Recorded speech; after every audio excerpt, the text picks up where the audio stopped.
moƴƴingol gollodiral hakkunde mum e yimɓe ɓen. Yimɓe ɓen ko fewndo honde ɓe jaɓante ko wonɗa e wiide yo ɓe waɗu kon. Ko tuma ɓe hoolima ɓe yiɗuma, ɓe hoolatako ma ɓe yiɗe, heɗa huwondirde e maɓɓe huwondiral bongal. Tawi a janfoto ɓe, a fenanayɓe, a toñayɓe, a ño'ayɓe, a waddidirayɓe e yimɓe goo,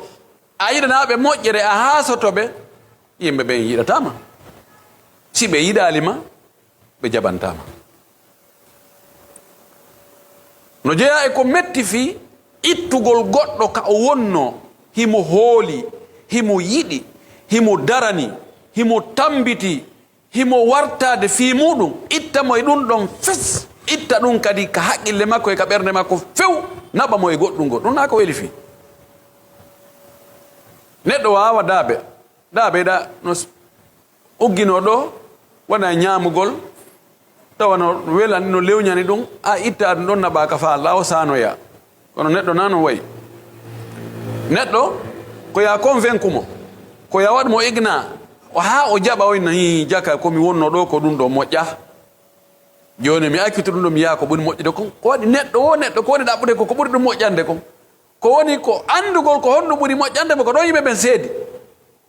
Yarowo beero no sikkude ko yargol beere ɓuri moƴƴande mo, ñamowo derogo on men fof mo ɓe ko ɗaɓɓata ko saada, ko malal, koko ɓuri moƴƴude kon, ko ɓurata welde wonkikin kon, wonde noon tawa ɗum ɗo na ko moƴƴi. Idan nelaɗo sallllahu alih wa sallam tugalal ngal o fempingal fiyo yimɓe ɓe nooto ndu noddandu makko, ɓe accita ko ɓe wowuno kon, fina tawaji bonɗi, rewgol sanamu, waɗugol ko harmi, toñidiro, yo ɓe accu ɗum ɓe ara e diina nunɗal, diina peewal, diina yurmede, diina nenogotoyagal, o tawi ko moƴƴingol gollodiral ngal hakkunde makko e maɓɓe, ko ɗum ɗo woni laawol exemplaire wongol e muɗum. En yetti allahu subhanahu wa taala, tedduɗo mawnuɗo towuɗo seniɗo, handuɗo e yettede, handuɗo e rewede, laɓɓinane dewe ɗen kadi. Kanko wi'uɗo ka deftere makko, himo manta ɓe jiyaɓe makko moƴƴuɓe huwodiral, newiɓe, yankiniɓe, okkayɓe, muññiɓe, yaafotoɓe. O mantiɓe, o wi ɓen ɓe tawata hiɓe okkitira jawle maɓɓe ɗen sanga newende, sanga yaajende, sanga heɓi buy, hiɓe okkitira kadi sanga ɓitti, sanga tampere, sanga tawi yaaja, tawi moyen ɗuuɗa. Kono beru ko ɓe woodi e mari kon, ɓe wudditano ɓen tan o adna on fewno ɗo welafi he fewno kere ko ɗum fewndi, min ko mapininmi ko fi ɓeygure an. O sifiɓe inni kadi wal kadimina al gayda, moɗitoɓe tikkere mum si seytini watta réaction bonɗo, muññoto tum, moɗitay mone, moɗitoɓe moneji muɗum, wala afina anin nas, o wi yafotoɓe yimɓe ɓen kadi, si yimɓe ɓen toñiɓe, si yimɓe ɓen lorriɓe, si yimɓe ɓen ƴetti e haqqeji maɓɓe, ɓen na mi muññike, mi acci ɗum ɗo ka Allah, Allah yoɓay, mi yaafike ma. O inni wallahu yuhibbul muhsinin, Allah no yiɗi moƴƴinoɓe ɓen, waɗoɓe ko moƴƴi ɓen, ɓen no wela Allah, ɓen ko jaatiguiɓe Allah, ɓen ko ɓe Allah ƴetti weldi. Allah wiɗo ɗum ɗo on, en yettimo, en jarnimo, hiɗen seedo ko kanko tun woni reweteɗo e hoore gonga. Mo rewi mo yi ay nafa ko o rewimo kon, mo rewali mo yi ay lorra ko haɗi o rewa kon. Hiɗen seedanomo ko kanko ko goto ko bajjo. Hiɗen seedano nelaɗo meɗen Muhammad ibn Abdillah ibn Abdul Muttalib ko nulaɗo Allah, ko annabajo Allah, kono ko jiyaɗo Allah wona kanko woni Allah. Allahu on suɓimo e nder tagore nden, heɓlimo, nulimo ha e meɗen. Yen seedo kadi o yottinno ko nula kon, o laaɓani e reedu, o feññini, o ɓangini, o laɓɓini, o accali hay goto ka heɓa hujja hum, kongo jogitoyo yeso Allah o inna min do hari mi anda min do yo Allah juule o nelaɗo makko o juula e sahabaɓe ɓen kadi fo o juula e hoore kala jokkuɗo laawol ngol ɓe wonno e mum ngol ka diina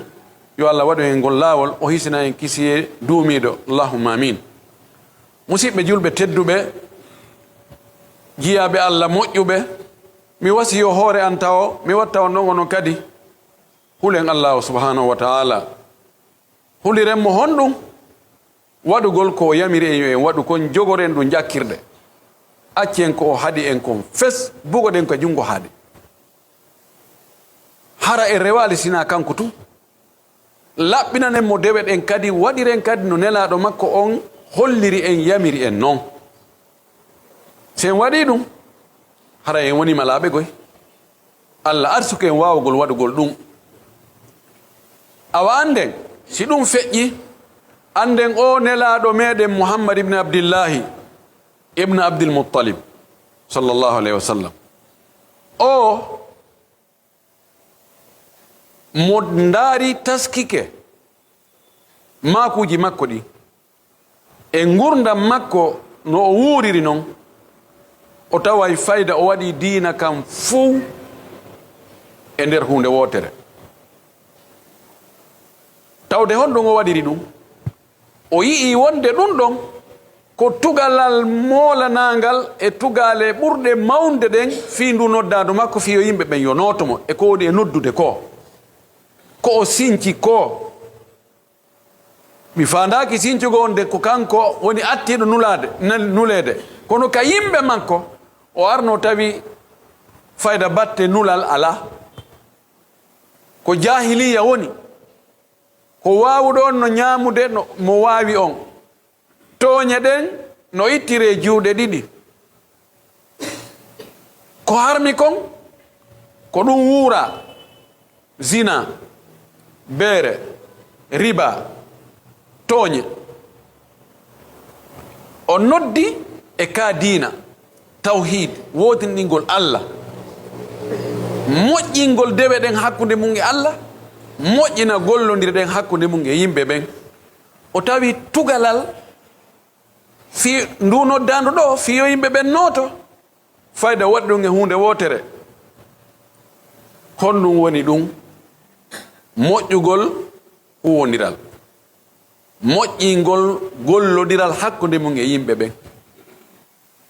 ɓen ko fewndo honde ɓe jaɓante ko wonɗa e wiide yo ɓe waɗu kon ko tuma ɓe hoolima ɓe yiɗuma ɓe hoolatako ma ɓe yiɗe heɗa huwodirde e maɓɓe huwodiral bongal tawi a janfotoɓe a fenanayɓe a toñayɓe a ño'ayɓe a waddinirayɓe e yimɓe goo a yiɗanaɓe moƴƴere a haasotoɓe yimɓe ɓen yiɗatama si ɓe yiɗalima ɓe jaɓantama no jeeya e ko metti fi ittugol goɗɗo ka o wonno himo hooli himo yiɗi himo darani himo tambiti himo wartade fi muɗum ittamo e ɗum ɗon fes itta ɗum kadi ka haqqille makko e ka ɓernde makko few naɓa mo e goɗɗungo ɗum na ko weli fi neɗɗo wawa daabe ɗa no uggino ɗo waɗa ñamugol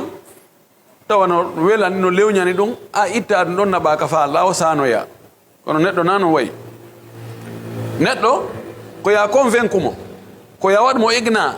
ha o jaɓa o nayi jaka komi wonno ɗo ko ɗum ɗo moƴƴa joni mi accito ɗum ɗo mi yaha ko ɓuri moƴƴude kon ko waɗi neɗɗo ko woni ɗaɓɓude ko ɓuri ɗum moƴƴande kon ko woni ko andugol ko honɗum ɓuri moƴƴande mo ko ɗon yimɓe ɓen seedi yaro o beero no sikkude ko yargol beere ɓuri moƴƴande mo ñama o derogo on men fof mo ɓe ko ɗaɓɓata ko saada ko malal koko ɓuri moƴƴude kon ko ɓurata welde wonkikin kon wonde noon tawa ɗum ɗo na ko moƴƴi idan nelaɗo sallllahu alih w sallam tugalal ngal o fempingal fiyo yimɓe ɓe nooto ndu noddandu makko ɓe accita ko ɓe wowuno kon fina tawaji bonɗi rewgol sanamu waɗugol ko harmi toñidiro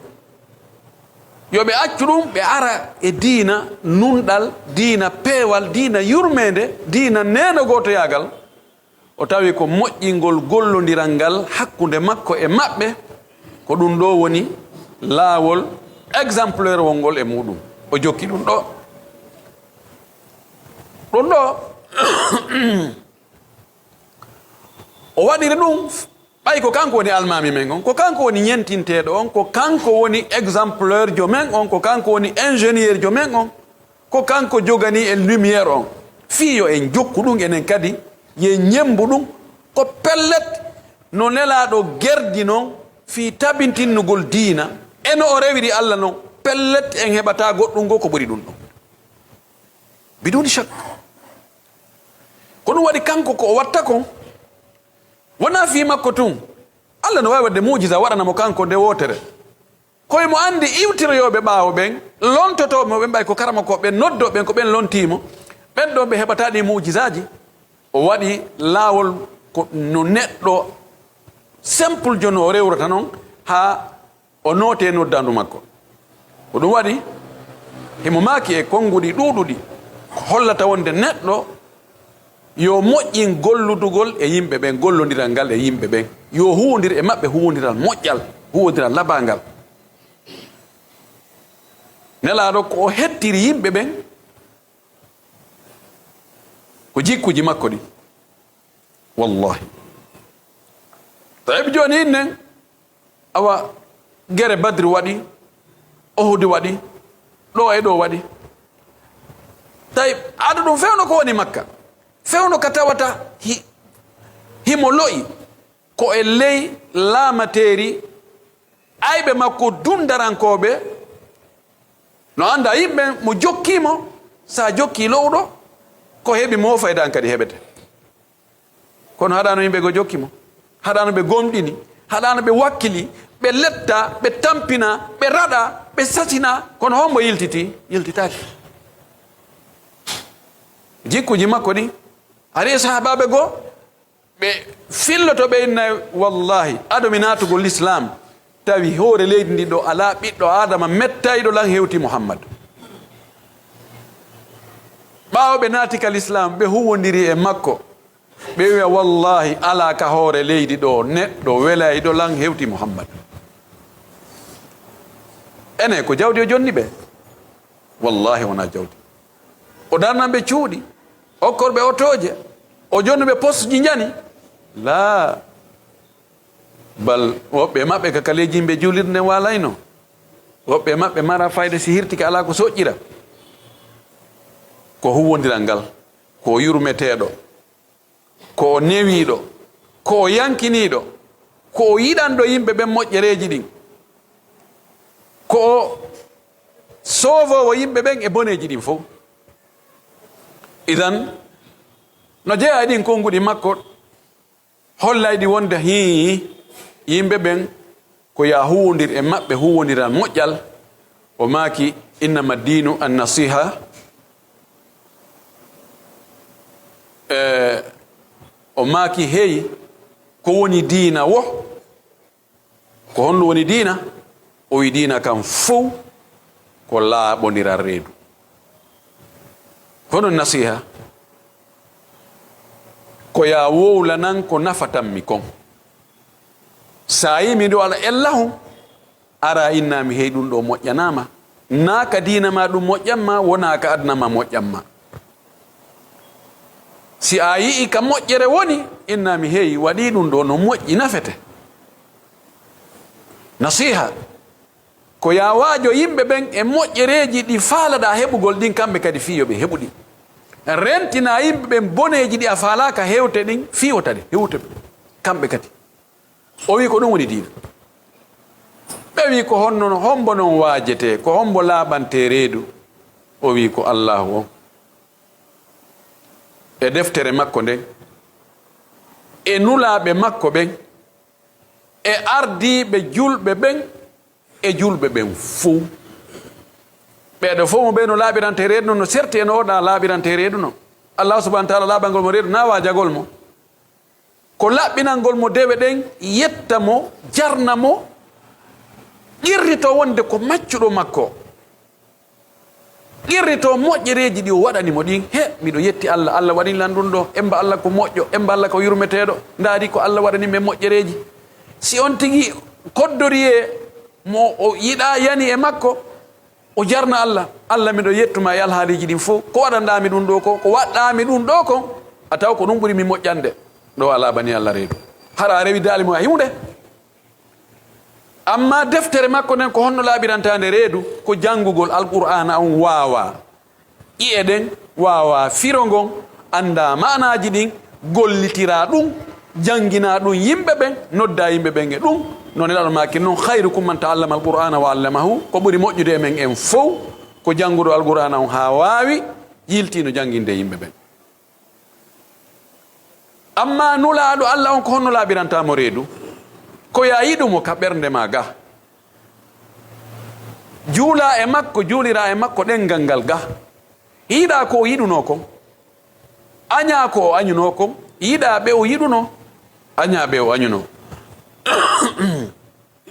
yiɗa weldiɓɓe makko ɓen, wondiɓɓe makko ɓen, yimɓe suudu makko ndun, sonnaɓe makko ɓen, e dendanangal ɓe tawata o ƴettino ɓe weldi. giɗo ma ko giɗo ma, giɗo ma kadi ko giɗo ma, darnoɗa ko darnino kon o sunna mo yangino fi muɗum, o tawhid mo o tuti, etoɗa hara ɗum ɗon bonali telen ka fewjirta ɗon. amma ardiɓe julɓe ɓen ko honno laaɓirantaɓe reedu, si woni a ɓattike lanɗo on, lanɗo woni ko lanɗo terijo, woni ko heedo ɗon, woni ko mo be ka halfina ɗon, wowlanama ko anduɗa nafay mo aduna makko e lahara makko, on ta wowlu ɗon tun fi yo welu, o welnane ɗon, an waynodiron ɗon, hota janfomo, laaɓanmo reedu ɗum ɗo moƴƴanama an, moƴƴanaɓe laamiɗa ɓen, ɗoftoɗamo fannin o yamirali yeddugol Allah. ɗo haray ala banino julɓe luttuɓen fof ko honno laaɓirantaɓe ko ɗum mo yiɗa no waɗa ko moƴƴi weltoɗa. sa yi julɗo no waɗa ko moƴƴi, yo taw ɗum no weli ɓernde ma nden, haɗa welti. ɓay sa yi kadi mo waɗa ko boni, haray ɓernde ma nden no suni. sa yiɗi yii himo waɗa bakkatu, himo waɗa ko boni, ta kello weltoɗa, o nangike, ananali ko on geri, eyo woɓe nangidama e jiwo, tawɗa welti. si woni hiɗa welti ko julɗo wirtoto, ko julɗo tampata, ko julɗo watta bakkatu, darto dina ma kan, darto limanu ma on no manki, do tawaraɗa ani ɗa maapi. ko wawato surrade kon surra, ko a wawata surrude kon toroɗa Allah, yo Allah yaafomo e ɗum ɗo, yo Allah ittumo e ɗum ɗo, an kadi ta Allah jarribore ɗum ɗo. mo wawɗa nafude on nafamo, larno maki ko ɓuri moƴƴude e yimɓe ɓen fof, ko ɓurɗo nafude e yimɓe ɓen wo, ko wawɗa nafirde o, ko gandal marɗa jangi, ko jawdi marɗa okku, ko relation marɗa nafir, ko doole ɓandu marɗa, ko ñeeñal marɗa, ko marɗa feere o nafu yimɓe ɓen. ɓurɗo nafude yimɓe wo ko ɓurta welde Allah, haɗa laaɓani yimɓe ɓen reedu. larno maki fayi ko hollata e wonde fi moƴƴugol huwoniral ngal, ɗum ko tugalal molanangal e tugale diina, ko ɗum woni fayda diina kan. diina kan ko adi ko moƴƴingol yimɓe ɓe, ko moƴƴingol yimɓe haa ɓe wawa wondude, hara gere waɗali, hara haasidaku waɗali, hara tooñe waɗali, ko ɗum diina kan. diinaji ɗin fof ko ɗum ɗi arigo ko regilgol yimɓe ɓen. si yimɓe ɓen regili ko woni hakkude maɓɓe, ko mo ɓe ko lutti kon waɗata e hoore mo fi gurdam. laalo maki ndaare ɗo pellet en fof ɗen faala du'a nelaɗo, kono fewno ɗo nelaɗo arata inna ɗon awa yo Allah waɗu barke e moɗon, kono holno heɓiten du'a nelaɗo on? laɗo maki mo waɗi hunde kaari, yo Allah yurminmo, ta faala heɓugol du'a nelaɗo on, waɗi ko o wi ɗon kon. o wi rahimallahu rajulan, nokko o wi rahimallahu mra'an, yo Allah yurmin gorko, hay debbo kadi, Allah yurmin o si tawi samhan idha ba'a, si o yeeyi hara ko o njulajo, himo waɗi doyi, mo jogi newende, o jamfatako, o fenata, o ñaɗata, o sonkata, o huɗata, o mettafi newiɗo, sihi mo yeeyude he alhaji kaare ɓenno newi he ɓenno moƴƴi sa yehi sodugol kam maɓɓe ɗon wallahi ɓe faltake yayiw ɗon emo tawata ida stara si o yahi sodugol kadi client jomota so yahi sodugol nawigol hey daari ko yeytomi daari onon mi anda onon ko nango ɗum satti onon tan o bonni leydi ndi o waɗi ɗum ɗo e ɗum ɗo hara ko woldita ko doyi yen jogui ɗo client ɓe moƴƴuɓe he ɓeɗo ɓe ko moko baɓe ɓe no neyi ɓe no wondi e moko bayagal ɓe no wondi e needi e kadi si tawi himo yoɓude goɗɗo ida gada si o yoɓay ñamande mo yaade yoɓa goɗɗo ñawnona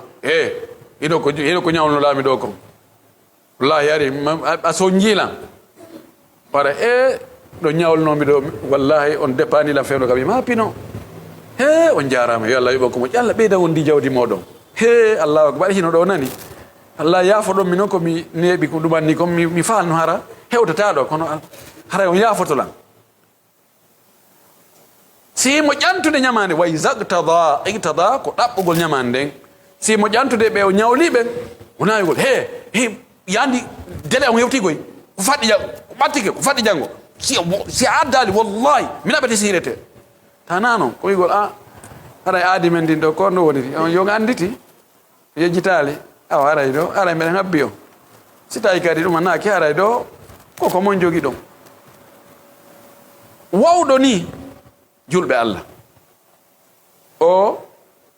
ɗurata heɓde ayɓe no anda kan alama mara gaño ɓay woɓɓe hay Allah ɓe yiɗa hay laɗo mari ayɓe kono wawɗo ni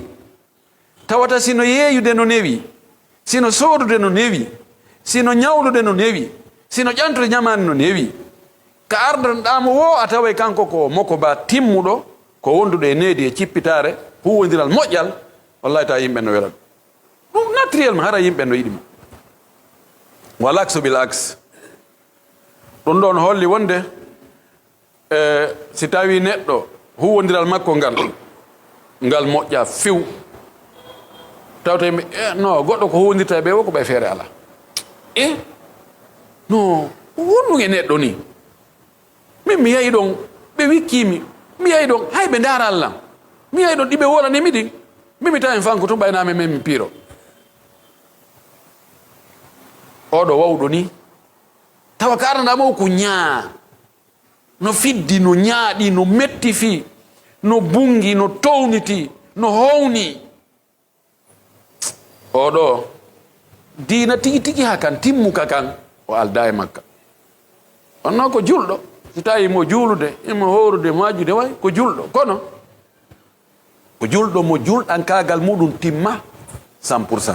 ko ɗaɓɓa kon buyno manque e makko nelaɗo meɗen sallllahu alayhi wa alihi wa sallam fi huwodirgol e yimɓe ɓen himo o waɗi exempleur ji o waɗi mise jalbuɗe mise labaɗe fotaka julɗo ya hayna no ɓe portoɓe ɓe no hunaɗi no ɓe portoɓe ɓe no moƴƴi jikku ɓe portoɓe no waɗi ɗum ɗo e ɗum ɗo a hersi a jangali noon laaɗo wayno andi kamɓe portoɓe ɓe taw moƴƴugol huwoniral ngal ko ɗum moƴƴinanta ɓe aduna o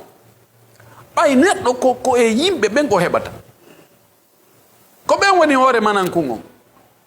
ko ɓen woni source on kappiji ɗi iwata ɗon si a bonni ɗon noon a heɓata ko ɗum yimɓe buy ko ɗo ɓe mankira tentini ouvrier ɓe jogiiɓe métier ji moƴƴinoɓe piiji ko soudeur jo ko maçon jo ko menuisier jo ko ɗum ɗo ko ɗum ɗojo ko yimɓe ɓe wonɗa e huwonirde si tawi a janfike ɓe yimɓe anda sa janfike o ɗo kanko kadi mo mari yimɓe mo mari siɓɓe mo mari landotoɓe on ɗon hande kadi telen sengo ɗon a perdiri few yaha ha tawa hande kadi joɗɗa no haade no le pays la ça va pas min wawi golle kono yimɓe mi jottuɗo ha mi ronka ɓe jonnodirino a warani on tigi ko boni o yi ko kaari ko huɗaɗo ko mbo waɗanma ɗum o o ɗaynima wallahi ko menuisier je wonɗo nokku kaari ɗa ko waranimi ɗum ɗo no anganda misalande no naw ya hayno da ka mudum idan la sallallahu alaihi wasallam kanyum o holli e mbaadi feeñundi labandi ko honno huwondita yimbe ben o feñinira ɗum kon o maaki o wasi en holli o oriyanti konngol ngol kono konngol tun gaynata o holliri noon pratique golle ɗen tigi tigi tigi tigi ndaare goɗɗo no ara nangamo e hakkunde sahabaɓe makko fou boñamo nangamo wippitamo dolokke o ɗo guito ko ɓiƴa kadi ha sahabajo no filla o yimi batte kombol ngol ka ɓandu nelaɗo tawi waɗi batte ka ken ko wippitan nden tiiɗi onni jonnan jawdi Allah ndi wona jawdi nena mana jawdi bamma o faandi ko zakkaji ɗi boranedi ko ɗo hatti lewon lalmaki ni sowino tunni sahaba ko noon ɓe regila noon heña yuqatti'unahu iraban ɓe taƴiranoma kuccum kuccum kono wowi oyni lakin arsilni accita seeɗa mem non foofira ɓawi wakkitimo oyni waɗanemo geloɗi ɗiɗi gelo bago waɗo ñamete gawri sha'ir gelo bago waɗon tamaro ha ɗon to jarama nangilama makko yeey gollodiral moƴƴal ka ɗum ɗo waɗa e batte e makko waɗa e batte e woɓɓe goo goɗɗo ari o hibbi yaafo ɗon o bawɗi ka juulirde o ari o yaye koye mum ka juulirde ɗon o rositi duhol ngol o wonti ɗo o fuɗɗi ɗuma sahaba mi a feeti goɗe kono on getta wuɗaɗo fo waga waɗay ɓe faalamo piide ɓe jogii gonga ko inkaru munkar ko munkar goɗɗo ara sofa ka juulirde moko ba ɗum no accireno kamɓe ƴettiɗayi ɗon narmaki da tertemo accitemo lanno andi oɗo anda ayi ɓeyni ko anduɗo kanŋe ande guima majje sa jonni kanŋe mo anda ko lanto ko si wona kerima himpare ɓay kanko anda ɗum mo sikkude ɗum kanko ka o yiwi toon ko neɗɗo baadiya yimɓe fulawa ka o yiwi toon ɗum ka ɗum yani o a ɗumano ɗum ɗo wantinnoɗa kanko mo sikkude kono lamaki daw mo waɗiri goɗɗum majjere ko ñawdirte ko andingol mum ɓe akkitimo taw si ɓe majƴinimo ɗon ɗo saaka e ɗon fof si ɓe accimo ɗon ko nokku ngoto ara ɗo metta fi o wi rigo ala hi dalwan min maayi ƴette si on ndiyan hibbon ɗon lanni ɗon probléme on solution heɓike jonno fiyo ɗum ɗon iw ka haqqille makko o anda ɗum ɗon wattake o noddimo inni ari jooɗi o inni inna hadihi lmasajid lam tubna li hada ɗe juulirɗe ɗo hare naafi ɗum ɗo ɗe mahana innama buniyat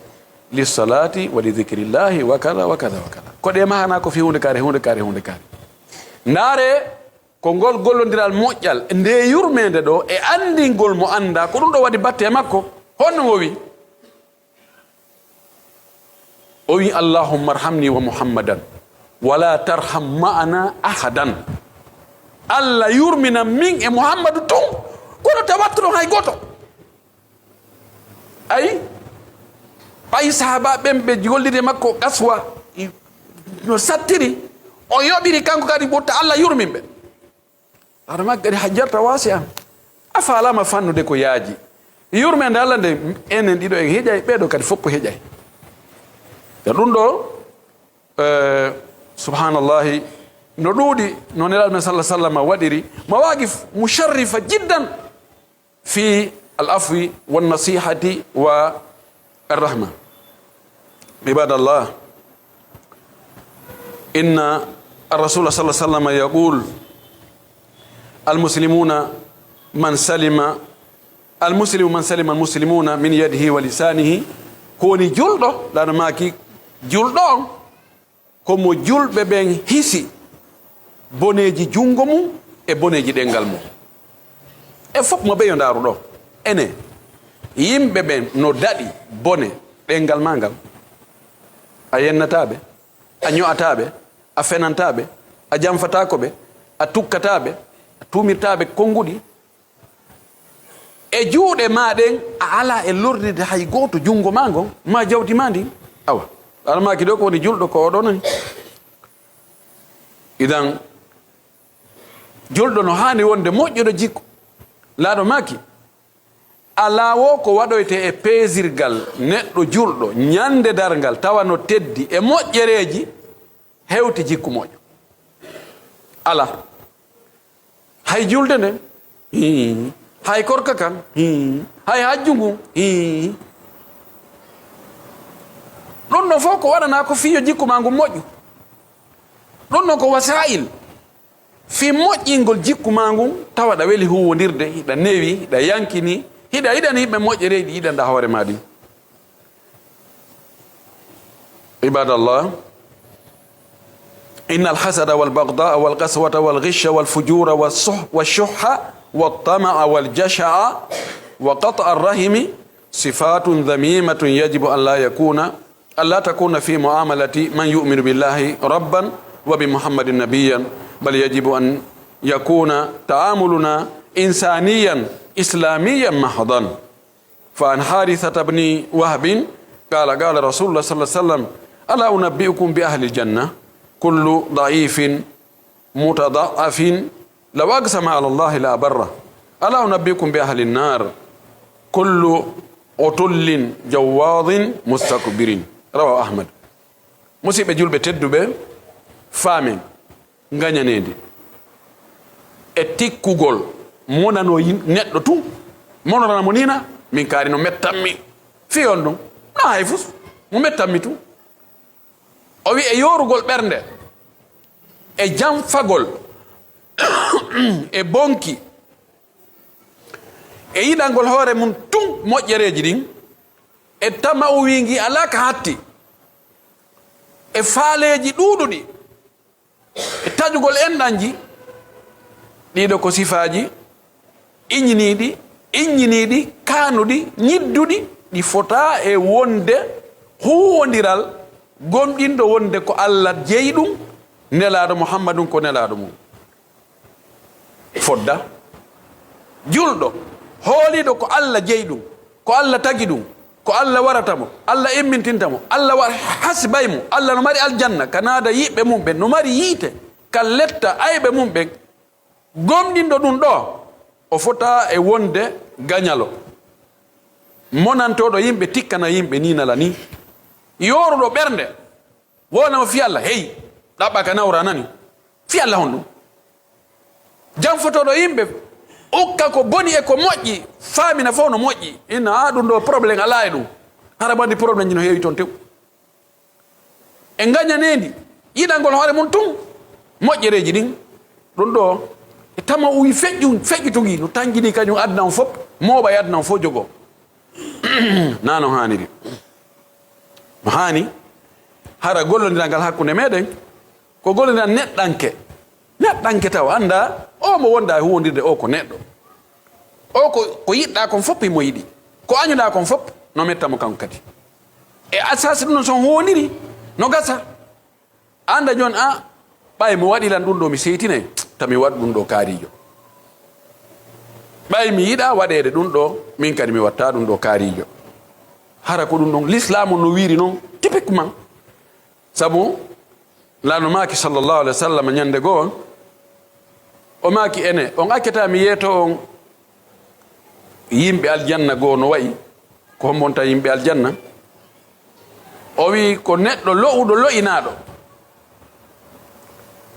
mo hitta yimɓe ɓen ngel kadi modi na ko salliwel ni kono watta o ko puso o ɓurweti ni o ko aso gayɗe katkare o ko ronotoɗo madina ni o ko waɗa hunde kadi ngel kadi o ko yiɗu fulawa o kadi ona mo telimle to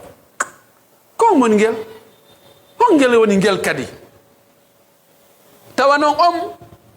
wona ɗo e sabotede yawe wowle tuɓa ɗum ɗo tawa hitta yimɓe ɓen hay si ari place modi feƴe yesto tawa komo Allah yiɗi waliyu Allah haray so o wondi e Allah waɗanaymo ko o wi ɗon kon change e koddori e waɗanamo ko o wi ɗon kon fiwo tawi an e wondore makko nde hay so ni wallahi hande ndiyan nangaray ndiyan nan saje rena e duule ala Allah wi'a don duule le saje o gido an do mi yida o yana e wondore makko ne e ganda wallahi ndaneri jemma no wona mboɗeri bimbi sikkeji goɗi soyoyay few ko ɗum waɗi fayda mo yiiɗa o waɗu oɗo no ɓuri mum giggol Allah ngol ko Allah suɓata yiiɗa jiyaɗo makko on ɗum o hollata en ɗum mandeji goɗɗi go no yaltita non laaɗo sallam no makani en wonde si Allah yiɗi jiyaɗo makko o nodde Jibril no Jibril ari ɗo kaari no wela minani an kadi yiɗumo o na mi yiɗimo Jibril nodda kasama awa hey jentite décret présidentiel jentite kaarijo kaari Allah o no yiɗimo min kadi Allah yiɗimo onon kadi yiɗemo nani yimɓe asama ɓen fof yiɗamo Allah waɗanamo jaɓanegol ka leydi ɗo ɗum no waɗa kono woodi wona ko ɓawli fof woni kembu wona ko woji fof woni kanŋe o wi o hakketami yiye toon kadi homɓe woni yimɓe yiite sifaji yimɓe yiite ɓen ko townitiɗo mawnintinni bungi mettifi ñaaɗowo fidduɗo fane mo goto susta ɓattade ye ɓen o woye min mi yataɗo few ka ɓen oya wawɗo noon no towniti no mawninkinni no bungi no mettifi no almaki ɗum ɗo ko sifaji yimɓe yiite en torki Allah subhanahu wa ta'ala ta Allah waɗe jonno en ɗin sifaji ɗo aqulu ma tasma'una wa astaghfirullah li wa lakum wa li sa'iril muslimina min kulli dhanbin wa khati'atin fastaghfiruhu innahu huwal ghafurur rahim